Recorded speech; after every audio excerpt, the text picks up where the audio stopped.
The Quran says, you are busy piling up, calculating, developing your careers, your money, your occupation, your wealth,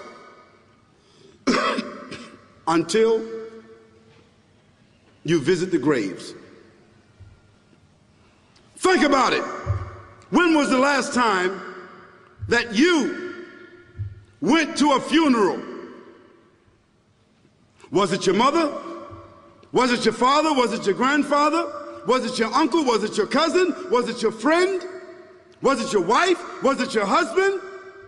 The last time that you visited the grave, when you went to a funeral and you saw that person whom you loved that was laughing, crying, live, boasting, wealthy, educated, denying, arrogant, whatever they were. What was the demeanor of the people when you walked in that funeral home? When that person was stretched out in their last suit? What was the demeanor? Were the people cracking jokes? Were they dancing? Were they clapping and singing songs? No. Silence. Melancholy. Trauma. Why? Because every person that walked in that room, seeing that person stretched out, the first thing they thought about was not the person. The first thing they thought about was that one day, this will be me. So Allah said, Alhaakumut takathur. All of us, all of you are engaged in running your mouths, doing your business, multiplying, buying houses, cars, business, whatever you're doing. And when you're told about God, religion, life, morality, you're saying, look, I ain't got no time for that. You got no time for that. I don't want to hear that. I don't even believe in God. Matter of fact, I don't even know if I'm going to die, and if I do, maybe I'm coming back again. As a matter of fact, science is so sophisticated that I think really that they're on the verge of being able to solve the whole thing of death soon. We ain't got to die. If we got enough money, we don't even have to die. See how arrogant people can be until they visit the funeral house. And then after you go to the funeral house, if you got the guts, if you're able to do so, you go to the grave. And now this is another scenario. And you say to yourself, is that it? I mean, 50, 60 years, scraping, struggling, scheming, lying, stealing, fornicating, jumping up and down, begging, working, and this is the end of it? I mean, is this what's going to happen to me? Are they going to be dropping me into a hole in the ground? A hole in the ground, the same hole that a cat digs after it defecates. Just a little deeper.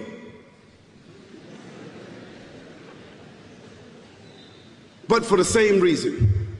The cat digs a hole because the cat has dignity. Something that human beings don't seem to have. Instinctively, the cat digs a little hole, covers it up. Humans have got to be taught to do that. But it's for the same reason. So you and I, we're going into a hole a little deeper than the one the cat dug.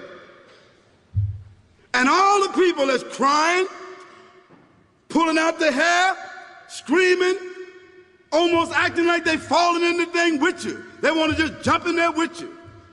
Not really though, you know, it's all an act. Because ain't nobody really going to jump in there and stay in there.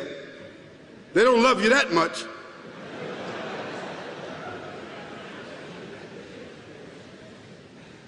And then after all the shoveling get done, and they fill it up, and the box, you can't even see the box no more, the coffin that cost $5,000. I don't know what did they burn somebody a $5,000 coffin for?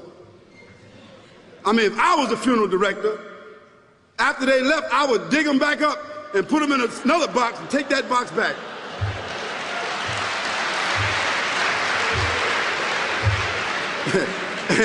and honestly, I'm telling you, that's what they do.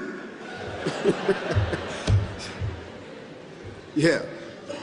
So after all the money and all the drama, and they dig that hole and put you in there and cover you up, and everybody goes back to the place, go back to mama's house or daddy's house or whoever's house, and we cook some chicken or whatever it is, and we do a little dancing and drink some scotch and forget all about that person, and then we want the lawyer to come down and talk about, divvying up the spoils. So if that woman who died had a husband, somebody else gonna marry him, you know that. And that man who died, that woman, in about 6 months or a year of grieving or whatever it is, she gonna come to understand that she needs somebody else to be with, so she gonna marry somebody. So that means if his suits are still in the closet and he can fit them, who gonna wear them? So it really means that after all this time, and the people walk away from that grave, it's over. What about that person in the grave? What's happening? Because you know and I know that death is almost like sleeping. Death is like sleeping. Your body is gone. Your body is dead. Your spirit is gone, but your consciousness is there. Yes, brothers and sisters, you and I are going to know when the people put us in that box and put us in the grave. We are going to know. Your spirit is gone. You can't shout. You can't call out. You can't say, "Don't leave me here." But you're going to be hearing and you're going to be seeing, because that's a different kind of consciousness. But you can't move. And in that grave, this is when the real trauma is going to begin. Because there's a reason for humans to go inside the grave. If the Creator wanted to, he could have caused us to live and then disappear into the atmosphere. But he didn't. He caused us to go into another womb called the tomb. You started out in the womb of your mother, and you wind up in the womb of the earth called the tomb. From the womb to the tomb. This is the whole trip. And this is what you have to think about. That grave is going to be a place of drama and trauma. A place where you're going to be questioned before you're resurrected. And brothers and sisters, do you think that human beings that have the ability to take a piece of earth, dig it up, irrigate it, put down seeds, plant corn, whatever the case might be. The corn comes up, they harvest the corn. Then after that, what happens? They cut it down, dig it up again, put new seeds in there, and what happens after that? Comes back up again. What happens in the winter? All the leaves fall off the trees and the earth goes dead. And what happens in the springtime? The water comes, generates the earth again, germinates all over again, new grass, new leaves, new flowers, new fruits. So Allah says, and a sign for them is the dead earth. After that, we give it life. And then you eat the fruits from that. So Allah says, the one who gave you life in the beginning, is he not able to give you life all over again in order to judge you? Yes, certainly. You may want to deny it because you don't want to be judged.